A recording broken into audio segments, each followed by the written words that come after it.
na consumers po ng Moncada Water District.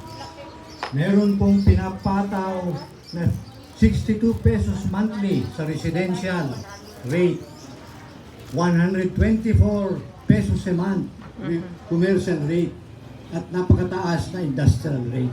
Yes.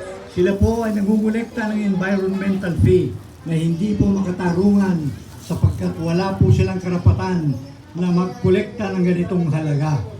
Sapagkat yung mga bagay na public utilities ay responsibilidad po ng Sangguniang Bayan, ang LGU. Yes. Pero ngayon nakipagkontrata sila sa EnviroConsult para sipsipin daw ang inyong mga septic tank.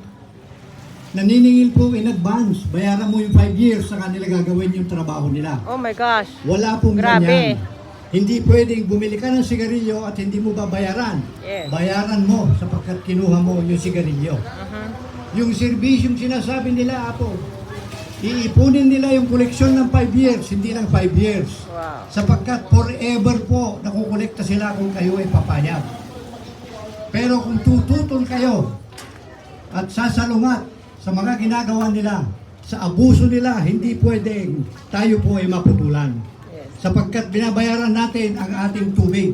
Oh, Pero bakit ka magbabayad ng environmental fee na wala ka namang pakinabang?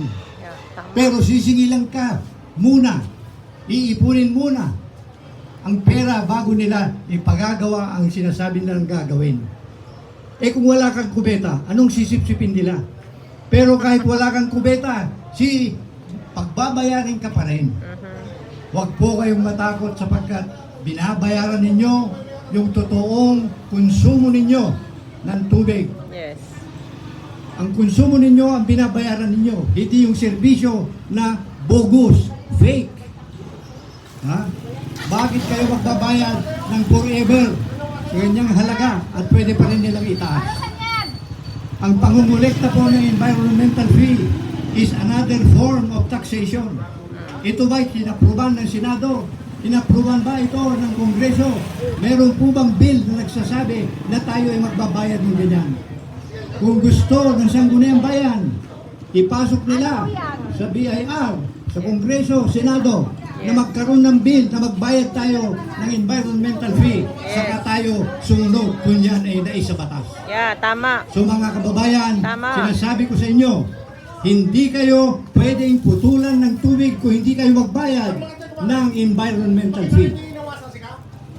Maraming salamat po sa pagdating ninyo Yes. para pumirma dito sa petisyon